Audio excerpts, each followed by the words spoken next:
Hello everyone, welcome back to the channel. তো আজকের discussion হচ্ছে প্রিন্স, মেগাস্টার শাকিব খানের প্রিন্স সিনেমার যে প্রি ব্লাস্ট বা টিজার রিলিজ পেয়েছিল কিছুদিন আগে, সেটা নিয়ে ডিসকাস করব।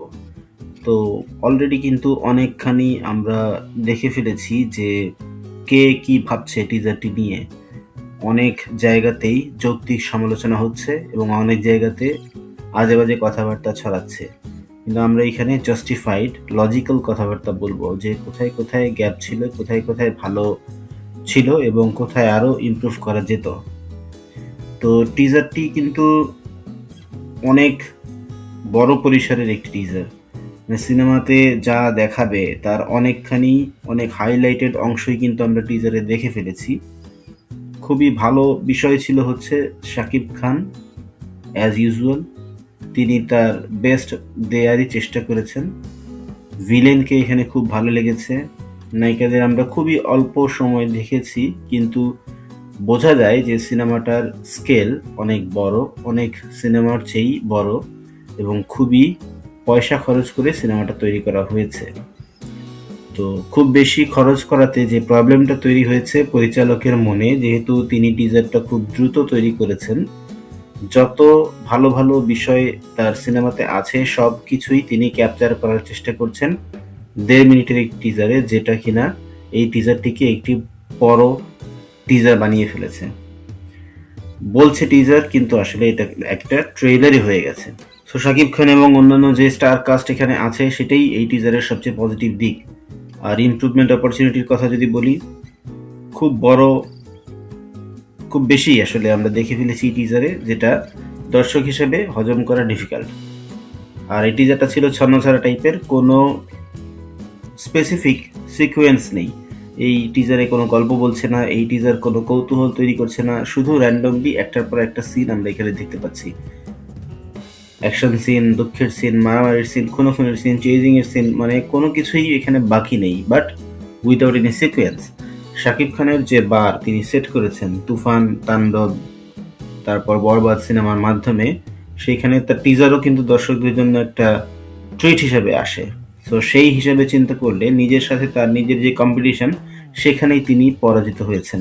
তিনি কিন্তু ইনফাইনাইট গেম খেলছেন, তার কম্পিটিশন আর কারোর সাথে না, বাংলাদেশে শুধুমাত্র তার নিজের সাথে। সো যে লেভেলে তিনি এগিয়ে যাচ্ছিলেন, দর্শকরা এখানে এসে সেই নেক্সট লেভেল কাজটা দেখতে পাননি বলেই তারা হতাশ।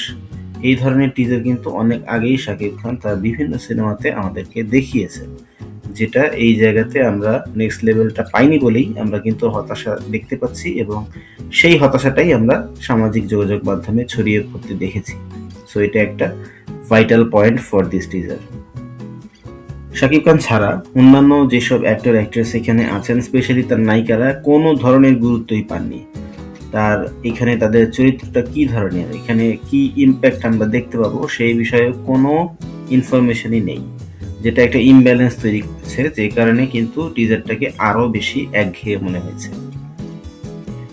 কিছু কিছু দৃশ্যে আমরা দেখতে পেয়েছি সেই পুরনো শাকিব খান, যিনি 2008, 10, 12, 14, 15, 16 এই সময়টাতে অভিনয় করতেন। সেই সময়ে তার যে বডি ল্যাঙ্গুয়েজ দেখা যেত, তার যে অঙ্গভঙ্গি দেখা যেত, সেটাই কিন্তু আবার এখানে ফিরে এসেছে।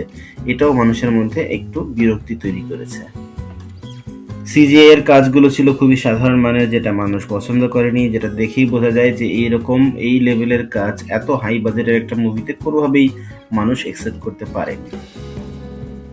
টিজার দেখে বোঝা যাচ্ছে যে এতে সিনেমাতে প্রচুর খরচ হয়েছে, কিন্তু মানুষকে আকৃষ্ট করার জন্য যে হাইলাইটস টিজারে থাকা প্রয়োজন ছিল সেটাই অনুপস্থিত থেকে গেছে। বোঝা গেছে যে এটা খুবই তাড়াহুড়োর মধ্যে তৈরি করা একটি টিজার, যেটা কোনো রকম ভাবেই দর্শকের কোনো আগ্রহ তৈরি করতে পারেনি, যেটার ইম্প্যাক্টই আমরা কিন্তু এই টিজারের ভিউ কাউন্টে দেখতে পাচ্ছি। সমস্যা কিন্তু টিজারেই শেষ নয়। টিজার ছাড়াও আমরা এখন যে ইনফরমেশন পাচ্ছি বিভিন্ন সোর্স থেকে, যে মেকার্সরা চেষ্টা করছে সিজিআই এর কোয়ালিটি ইমপ্রুভ করার জন্য, যেন আরো ভালো কালার গ্রেডিংও আমরা সামনে দেখতে পাই, তারা এই চেষ্টা করতে যাচ্ছে। সো এখানে একটা উল্লেখ করার মতো বিষয় হচ্ছে, যে দল বা যে টিম নিজেদের কাজ থেকে, নিজেদের কাজ দেখে কাজের কোয়ালিটি বা কোথায় ইমপ্রুভ করা প্রয়োজন সেটা বুঝতে পারে না, অন্যের সমালোচনা শোনার পরে তারা ওই কারেকশনের স্টেপ নেয়, তারা সিনেমার যে অংশ এখনো মানুষ দেখেনি সেই জায়গায় কোথায় গ্যাপ আছে, গরদ আছে, সেটা কি বুঝতে পারবে আদৌ, নাকি সিনেমা মুক্তির পর তারা আবারও সিনেমা এডিট করার চেষ্টা করবে, সেটাও কিন্তু একটা অনাস্থা তৈরি করে টিমের প্রতি। সো এই দিকগুলো চিন্তা করলে এই রিলেটেড চ্যালেঞ্জ যে ডিসকাশনগুলো আমরা করলাম, সেই চ্যালেঞ্জগুলো সিনেমাতে রয়ে গেছে। আমরা এখনো সিনেমার কোনো গান দেখিনি, ইভেন আমাদের এই টিজারেও প্রিন্সের টাইটেল সং ছাড়া অন্য কোনো সং ছিল না। সো সেই জায়গাতেও কিন্তু ইমপ্রুভমেন্ট অপরচুনিটি থাকার পসিবিলিটি রয়েই গেছে। সো টিজার আপনি যদি দেখে থাকেন, আপনার কেমন লেগেছে অবশ্যই আমাদেরকে কমেন্ট করে জানাবেন। আমাদের ভিডিও ভালো লাগলে লাইক করবেন, শেয়ার করবেন। আমাদের চ্যানেলে যদি নতুন হয়ে থাকেন অবশ্যই সাবস্ক্রাইব করবেন। কথা হবে পরবর্তীতে অন্য কোনো ভিডিওতে, সেই পর্যন্ত ভালো থাকুন।